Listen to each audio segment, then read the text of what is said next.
Hi guys. Um, I didn't plan on recording or anything. I'm just in my word. I'm Bible studying. I'm reading First John, and it talks about love. And I also happen to be doing a Bible plan using First John, and I really wanted to read First John first. I'm a couple days into this plan. I've read the first and second chapters, I believe, but today, for the last couple days, I've been wanting to just read First John and understand it and digest it how I like to Bible study rather than just through the plan. Excuse me. So, as I'm reading First John chapter 5. And the whole book so far, all of First John so far is talking about love. It's talking about the love that God has for us and how we are called to fulfill this commandment of loving others and loving our brothers and sisters, fellow believers and non-believers, because that's what God has done for us, and how there's no fear in love, and how we have been loved first, and we have been loved perfectly, because the love that we get from God is a perfect love. And this, I don't know, I wasn't planning on recording or anything, and who knows if I even post this, but there's something so beautiful about it.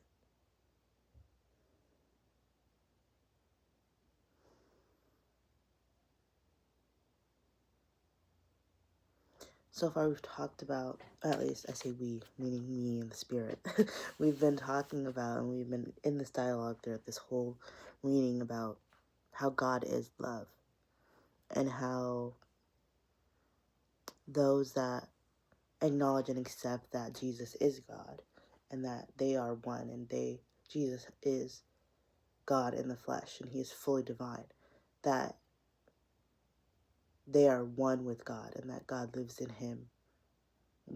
them, and they live in him. And I was just reading chapter 5. It says, this is verse 4, and we'll see where I stop. Verse 4 starts with, "For everyone born of God overcomes the world. This is the victory that has overcome the world, even our faith." Who is that overcomes? Yeah. Who is it? I was missing a word. I could not figure out what that word was. Who is it that overcomes the world? Only the one who believes that Jesus is the Son of God. This is the one who came by water and blood, Jesus Christ.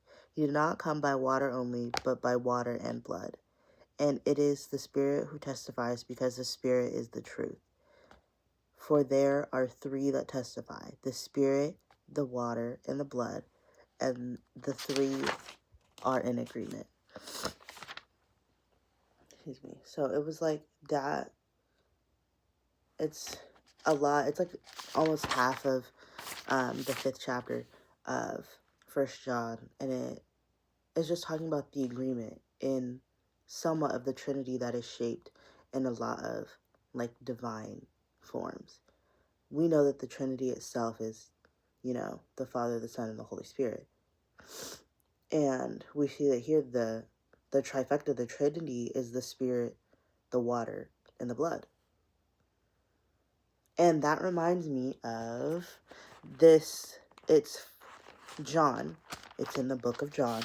It's in chapter 3, and it's verse 6. And it's been one of my favorite things. It's something immediately when I think of the Spirit and I think of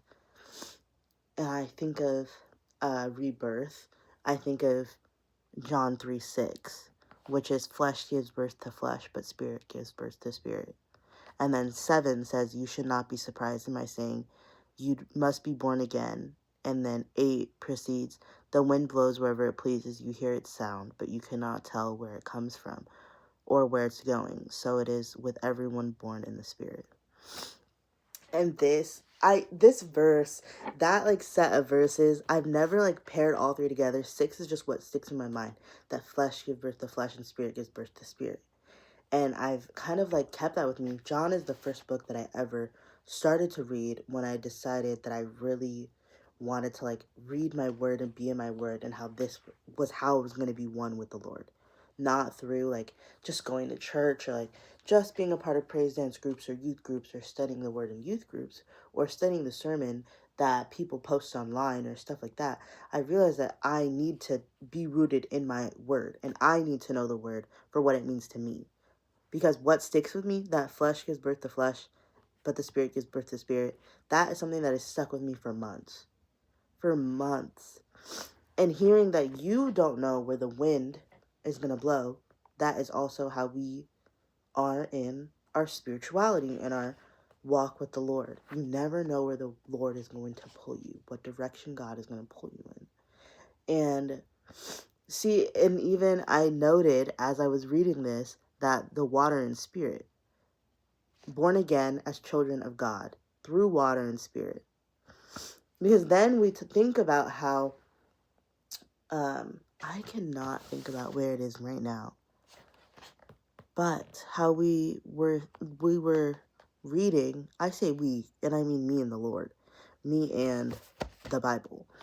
How when I'm in this dialogue with the Bible, there's a place where I'm pretty sure it's in John, because he's talking about the baptism in spirit and the baptism by water, like the importance of both, and the renewal that comes with both.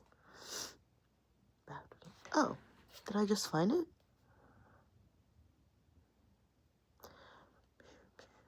Looks like it's somewhere in John 1.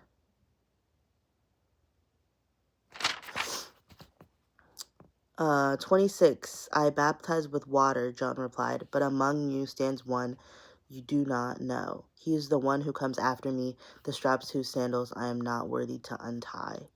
And then a little later, in verse 33, we see, it says, and I myself did not know him, but the one who sent me to baptize with water told me, the man on whom you see the Spirit come down and remain is the one who will baptize with the Holy Spirit. And 34 says, I have seen and I testify that this is God's chosen one. Something about the beauty of baptism. The water, spirit, and the blood all working together. It's such a beautiful message that you see like throughout the whole workings of John, in the book of John and in First John, which this really just came to me, and I really just felt like I needed to share that. That's beautiful.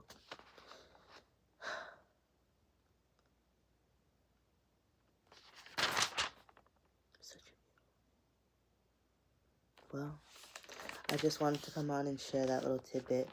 And what I was reading, the passages, they all are in the NIV version. That is the version that I read. This is the version that I stick with.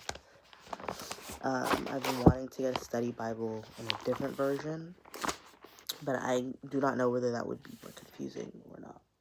But yeah, guys, I'm going to return to my study. I hope you have a blessed day.